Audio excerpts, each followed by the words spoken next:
Hello everyone. So today we are taking culturalism for our discussion. So culturalism became one of the most prominent term in the modern theories due to the acceptance of all subjects to culturalism. Culturalism is a wide term. We can discuss structuralism under culturalism. We can discuss psychoanalytic criticism under culturalism. We can discuss Marxism under culturalism. So every topics can be discussed under the title culturalism. So culturalism became a prominent term. So let's move to culturalism. Culturalism sees culture as a determining factor or organizing force in the life of individuals as well as societies. അപ്പം നമുക്ക് കാണാൻ പറ്റും ഒരു സൊസൈറ്റിയെ രൂപീകരിക്കുന്നതിൽ culture ഭയങ്കര important ആണ്. അല്ലെങ്കിൽ ഒരു വ്യക്തിയുടെ സ്വഭാവം മറ്റും ഒക്കെ രൂപീകരണപ്പെടുന്നതിൽ കൾച്ചർ വളരെ ഇമ്പോർട്ടൻ്റ് ആണ്. സോ കൾച്ചറാണ് ഇവിടെ തീരുമാനിക്കുന്നത് ഒരു വ്യക്തിയുടെ സ്വഭാവം, അല്ലെങ്കിൽ ആ ഒരു വ്യക്തി എങ്ങനെ ആയിരിക്കണം, അല്ലെങ്കിൽ ഒരു സൊസൈറ്റിയുടെ സ്ട്രക്ചർ എങ്ങനെയായിരിക്കണം എന്നുള്ള കാര്യങ്ങളൊക്കെ ഡിസൈഡ് ചെയ്യുന്നത്, ഡിറ്റർമൈൻ ചെയ്യുന്നത് കൾച്ചറാണെന്നാണ് കൾച്ചർ റിസൾട്ടിൽ പറയുന്നത്. It posits that cultures are endlessly diverse but internally homogeneous. ഇപ്പോൾ കൾച്ചറലിസം വാദിക്കുന്ന മറ്റൊരു പ്രധാനപ്പെട്ട കാര്യം, ലോകത്ത് എവിടെ നോക്കുകയാണെങ്കിലും കൾച്ചേഴ്സ് ഡിഫറൻസ് ആണ്, ഡൈവേഴ്സ് ആണ്, വിവിധ തരം കൾച്ചേഴ്സാണ് നമുക്ക് കാണാൻ പറ്റുക.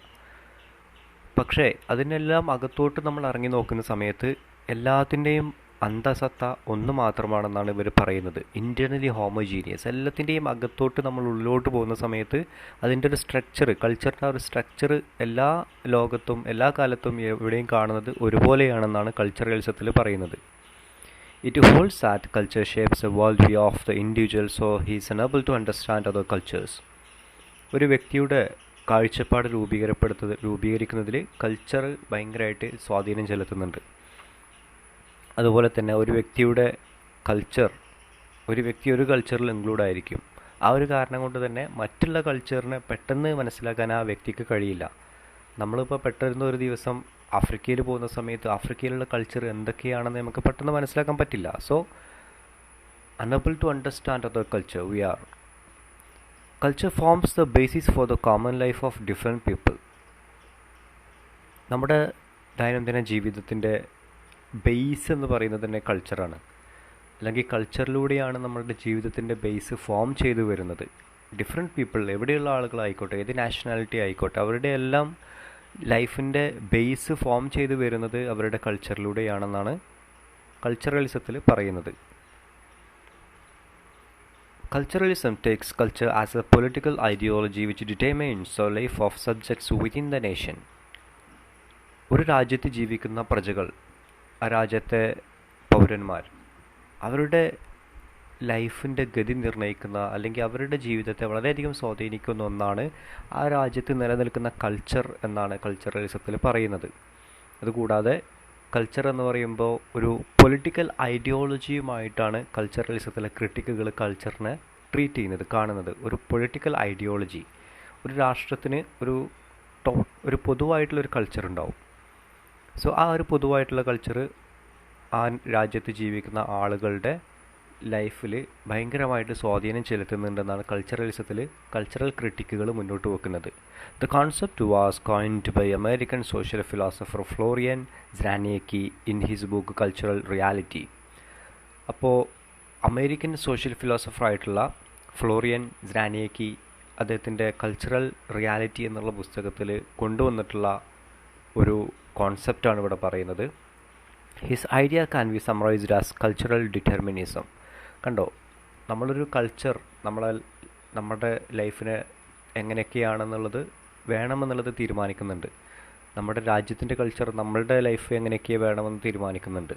So he's an Indian. ഒരു ഇന്ത്യക്കാരനെന്ന് പറയുമ്പോൾ അവിടെ കുറേ കാര്യങ്ങൾ തീരുമാനിക്കപ്പെടുന്നു.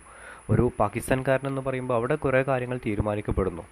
ഒരു അമേരിക്കക്കാരൻ എന്ന് പറയുമ്പോൾ അവിടെ ആ വ്യക്തിക്ക് ഒരുപാട് കാര്യങ്ങൾ മറ്റുള്ള ആളുകൾക്കിടയിൽ തീരുമാനിക്കപ്പെടുന്നു. സോ ഇതിനെയാണ് കൾച്ചറൽ ഡിറ്റർമിനിസം എന്ന് ഫ്ലോറിയൻ സ്രാനിയക്കി പറയുന്നത്. സോ ഈ ഒരു കോൺസെപ്റ്റ് അദ്ദേഹം കൊണ്ടുവരുന്നത് അദ്ദേഹത്തിൻ്റെ കൾച്ചറൽ റിയാലിറ്റി എന്നുള്ള പുസ്തകത്തിലാണ്. ഇമ്പോർട്ടൻ്റ് ആണ്, നോട്ട് ചെയ്ത് വെക്കുക. Cultural determinism is A important term here. He argued that our perspectives as well as selves are defined and controlled by culture. So ഈ ഒരു പുസ്തകത്തിലൂടെ സ്നാനേക്കി പറയുന്നത്, സ്നാനേക്കി വാദിക്കുന്നത് എന്താണ്? നമ്മുടെ പെർസ്പെക്റ്റീവ്സ്, നമ്മുടെ കാഴ്ചപ്പാടുകൾ, അതുപോലെ നമ്മുടെ സെൽഫ്സ്, നമ്മുടെ സ്വയം, നമ്മുടെ സെൽഫ്, നമ്മളെന്താണെന്നുള്ള നമ്മുടെ സെൽഫ്, ഇതെല്ലാം കൺട്രോൾ ചെയ്യുന്നത് അല്ലെങ്കിൽ ഇതെല്ലാം ഡിഫൈൻ ചെയ്യപ്പെടുന്നത് കൾച്ചറിലൂടെയാണെന്നാണ് ഇദ്ദേഹം പറയുന്നത്. അത് നമുക്ക് വളരെ വ്യക്തമാണ്. ഇപ്പോൾ ഒരു അമേരിക്കക്കാരൻ വരുന്ന സമയത്ത് നമുക്ക് കാണാൻ പറ്റും, അയാൾക്ക് മറ്റുള്ള സൊസൈറ്റിയിൽ മറ്റുള്ള ആളുകൾ കൊടുക്കുന്ന ഒരു പരിഗണന അല്ലെങ്കിൽ മറ്റുള്ള രാജ്യത്ത് കിട്ടുന്ന ഒരു വാല്യൂ, അതെല്ലാം നമുക്ക് കാണാൻ പറ്റും. ഒരു ഇംഗ്ലീഷുകാരൻ വരുന്ന സമയത്ത് കാണാൻ പറ്റും. സോ കൾച്ചറിൽ ഭയങ്കര ഡിഫറൻസ് ഉണ്ട്. കൾച്ചർ പല കാര്യങ്ങളെയും കൺട്രോൾ ചെയ്യുന്നുണ്ട്. Our world cannot be understood by principles of science but only by the dynamics of culture. ഇപ്പം നമ്മുടെ ലോകത്തെ നമുക്ക് ഡീപ്പായിട്ട് മനസ്സിലാക്കണമെന്നുണ്ടെങ്കിൽ അത് സയൻസ് മാത്രമല്ല അതിൽ പ്രധാനപ്പെട്ട റോള് വഹിക്കുന്നത്, പിന്നെയോ നമ്മുടെ കൾച്ചറാണ് എന്നാണ് ജ്ഞാനേക്കി പറയുന്നത്. നമുക്ക് നമ്മുടെ ലോകത്തിൻ്റെ എല്ലാ കാര്യങ്ങളും മനസ്സിലാകണമെങ്കിൽ ആഴത്തിലോട്ട് ഇറങ്ങി സഞ്ചരിച്ച് എല്ലാ കൾച്ചറിനെയും എല്ലാ രാജ്യക്കാരെയും ഒക്കെ നമ്മൾ മനസ്സിലാക്കുമ്പോൾ അതിനൊന്നും അവിടെ സഹായിക്കുന്നത് സയൻറ്റിഫിക് ആയിട്ടുള്ള പ്രിൻസിപ്പിൾസോ തത്വങ്ങളോ കാര്യങ്ങളോ ഒന്നുമല്ല, പക്ഷേയോ എന്തുമാത്രമാണ് ഡൈനാമിക്സ് ഓഫ് കൾച്ചർ. കൾച്ചറിൻ്റെ ആ ഒരു പവർ, ആ ഒരു ഊർജം, അതാണ് ഇങ്ങനെയുള്ള കാര്യങ്ങളൊക്കെ മനസ്സിലാക്കാൻ നമ്മളെ ഹെൽപ്പ് ചെയ്യുന്നതെന്നാണ് ജ്ഞാനേക്കി പറയുന്നത്. Later, he developed his culturalism into humanism.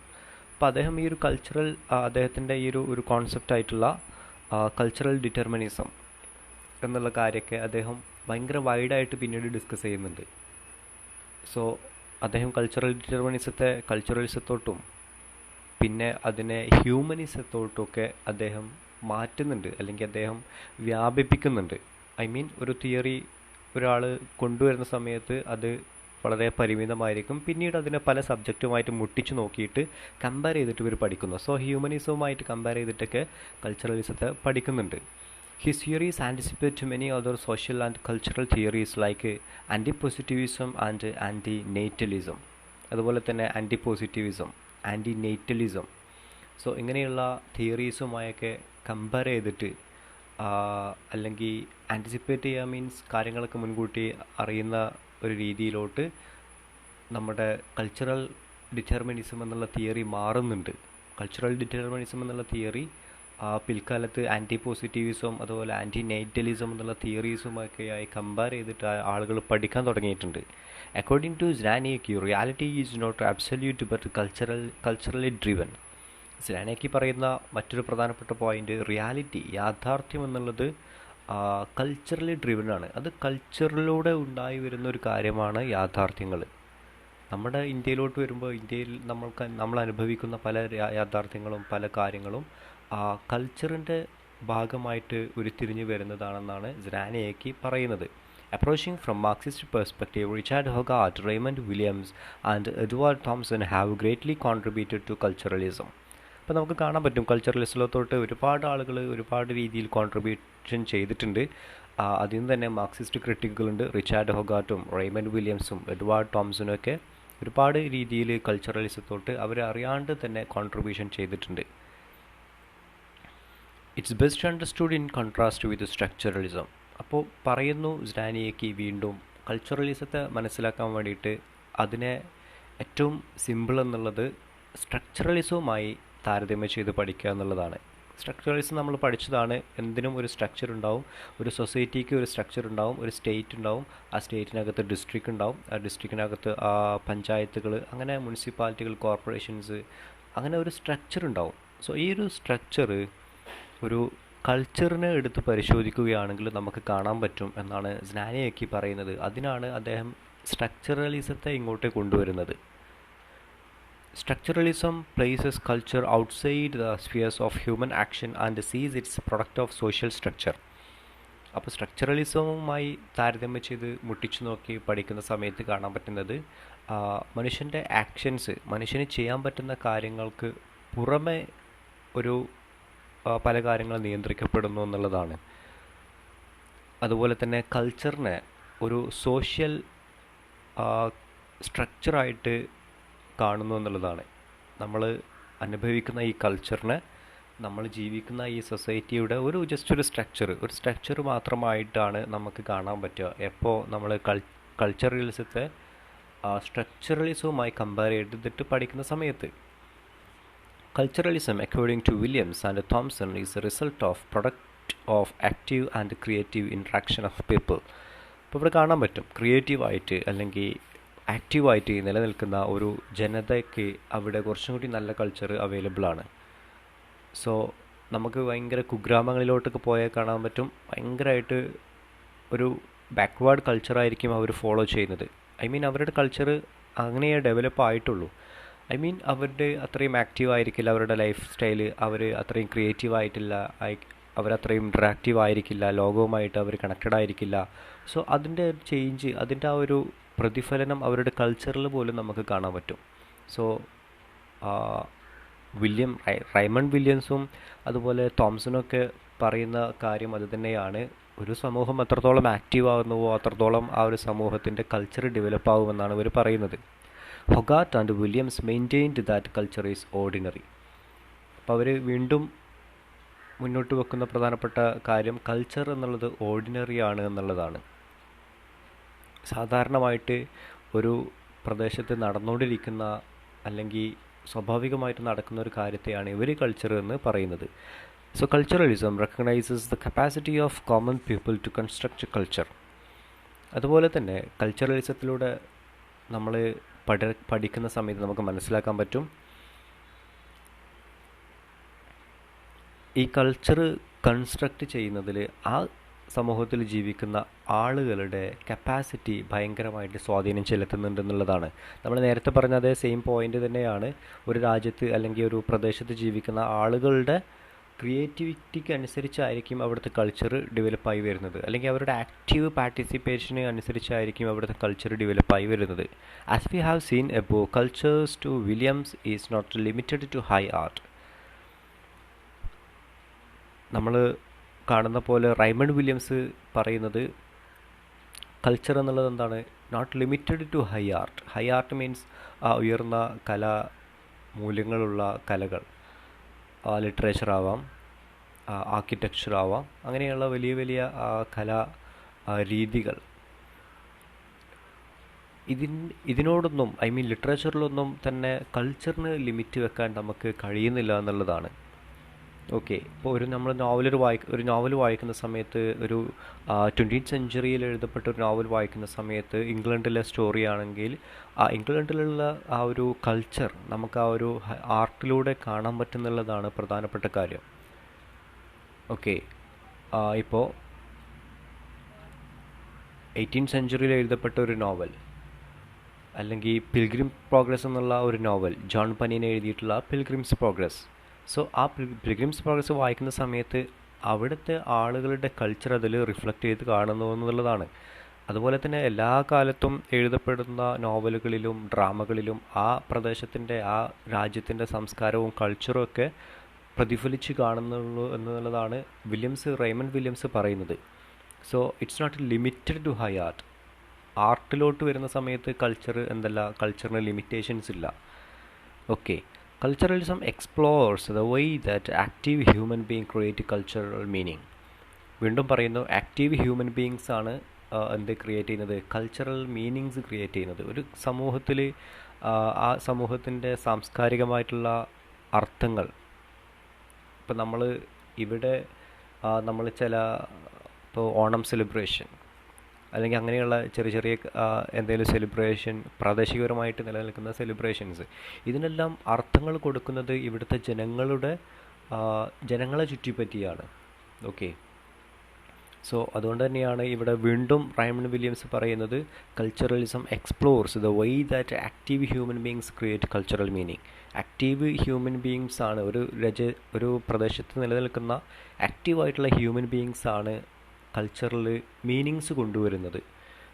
പാസീവായിട്ട് human beings നിലനിൽക്കുന്ന സ്ഥലത്ത് കൾച്ചർ ഡെവലപ്പ് ആവുന്നില്ല എന്നാണ് റൈമണ്ട് വില്യംസ് പറയുന്നത്.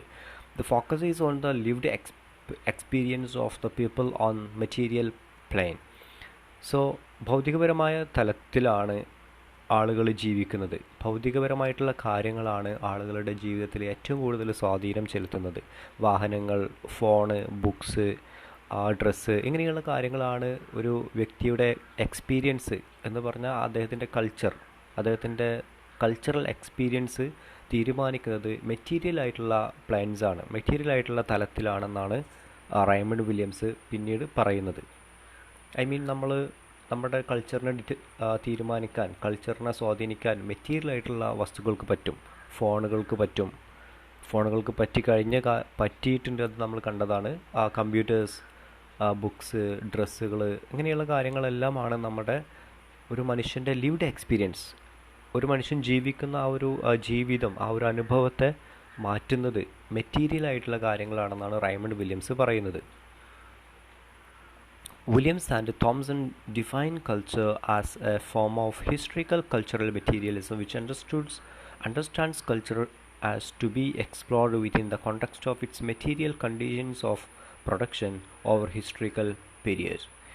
മറ്റൊരു പ്രധാനപ്പെട്ട കാര്യം ഇവർ പറയുന്നത്, ഒരു പ്രദേശത്തിൻ്റെ കൾച്ചർ എന്നുള്ളത് ഓവർ പീരിയഡ്, പല കാലഘട്ടങ്ങളിലായി, പല കോണ്ടെക്സ്റ്റുകളിലായി വന്നിട്ടുള്ള മെറ്റീരിയൽ കണ്ടീഷൻ്റെ ഒരു പ്രതിഫലനമാണ്. മെറ്റീരിയൽ കണ്ടീഷൻ്റെ ഒരു പ്രൊഡക്ഷനായിട്ടാണ് ഒരു കൾച്ചർ ഒരു സ്ഥലത്ത് ഉയർന്നു വരുന്നതെന്നാണ് റൈമണ്ട് വില്യംസ് പറയുന്നത്.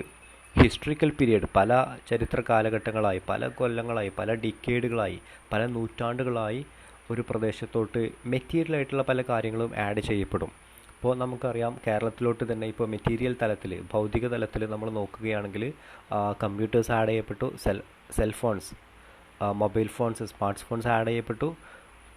ബൈക്കുകൾ, സൈക്കിളുകൾ, ഓട്ടോറിക്ഷകൾ, കാറുകൾ, ഇലക്ട്രിക് സ്കൂട്ടറുകൾ വരുന്നുണ്ട്. സോ ഇങ്ങനെ പല കാര്യങ്ങളും ഇങ്ങനെ ആഡ് ചെയ്യപ്പെട്ടുകൊണ്ടിരിക്കുകയാണ് ഒരു കൾച്ചറിലോട്ട്, അല്ലെങ്കിൽ ഒരു പ്രദേശത്ത് ജീവിച്ചിരിക്കുന്ന ആളുകളുടെ ലൈഫിലോട്ട്.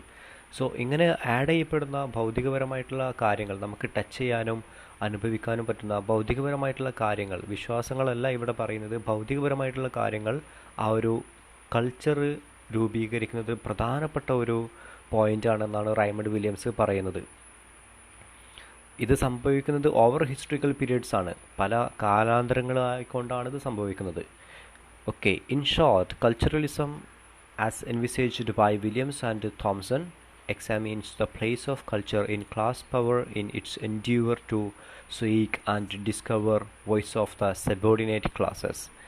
ഇവിടെ റൈമണ്ട് വില്യംസും തോംസണും എക്സ്പ്ലെയിൻ ചെയ്യുന്ന, അവരെ മനസ്സിലാക്കിയ പോലെ കാര്യങ്ങൾ നമ്മൾ നോക്കുന്ന സമയത്ത് കാണാൻ പറ്റുന്നത്, അല്ലെങ്കിൽ അവരുടെ ഒരു നിഗമനത്തിലൂടെ നമ്മൾ കാര്യങ്ങൾ നോക്കുമ്പോൾ നമുക്ക് കാണാൻ പറ്റുന്നത്, culture in class power in its endure to seek and discover voice of subordinate classes എന്നാണ്. Voice of the subordinate classes. ഓരോ കൾച്ചറിലും എന്തുണ്ടാവും, ഒരു എൻഡ്യൂർ, ഒരു പരിശ്രമം, ഒരു ഉദ്യമം, ഒരു ലക്ഷ്യം നടക്കുന്നുണ്ടാവും. ഓരോ കൾച്ചറിലോട്ടും നമ്മൾ ഇറങ്ങിച്ചെല്ലുന്ന സമയത്ത് നമുക്ക് കാണാൻ പറ്റുന്നത് അവിടെ ഒരു പരിശ്രമം നടക്കുന്നുണ്ടാവും. ആ പരിശ്രമം എന്തിനു വേണ്ടിയിട്ടായിരിക്കും? ടു സീക്ക് ആൻഡ് ഡിസ്കവർ, കണ്ടെത്താൻ അല്ലെങ്കിൽ കണ്ടുപിടിച്ച് പുറത്തോട്ട് കൊണ്ടുവരാൻ. ആരെ? Voice of the subordinate class. ആ ഒരു സമൂഹത്തിൽ, ആ ഒരു കൾച്ചറിൽ അടിച്ചമർത്തപ്പെട്ട, മാറ്റി നിർത്തപ്പെട്ട ഒരു സബോർഡിനേറ്റ് ക്ലാസ്സസ് ഉണ്ടാവും. ആ ക്ലാസ്സിൻ്റെ വോയിസ് എപ്പോഴും ഉയർത്തിക്കൊണ്ടുവരാൻ വേണ്ടിയിട്ട് സ്ട്രഗിൾ ചെയ്യുന്ന ഒരു വിഭാഗം ആളുകളെ നമുക്ക് എല്ലാ കൾച്ചറിലും കാണാൻ പറ്റും എന്നാണ് റൈമണ്ട് വില്യംസും തോംസണും പറയുന്നത്. സോ കൾച്ചറൽ സ്റ്റഡീസിൽ അല്ലെങ്കിൽ കൾച്ചറലിസത്തിലോട്ട് വരുമ്പോൾ ഒരുപാട് കാര്യങ്ങൾ ഇവർ പഠനത്തിന് വിധേയമാക്കുന്നുണ്ട്. ഒരു കൾച്ചറിൻ്റെ അടി തൊട്ട് മേലെ വരെ ഇവർ പഠിക്കുകയാണ് ചെയ്യുന്നത്. Outside the philosophical and sociological context. ഇപ്പോൾ നമ്മൾ ഈ ഫിലോസഫിക്കലും അതുപോലെ ഈ സോഷ്യോളജിക്കലായിട്ടുള്ള കോണ്ടെക്സ്റ്റിൻ്റെ ഒക്കെ പുറമെ നമ്മൾ കൾച്ചറലിസത്തെ നോക്കുമ്പോൾ നമുക്ക് കാണാൻ പറ്റുന്നത് എന്താ? Culturalism has acquired new political dimensions in recent times with its mutants, leftist multiculturalism and right wing ultra nationalism. So നമ്മളിതിൻ്റെ ഫിലോസഫിക്കലായിട്ടുള്ള വശങ്ങൾ മാറ്റി നിർത്തുന്നു.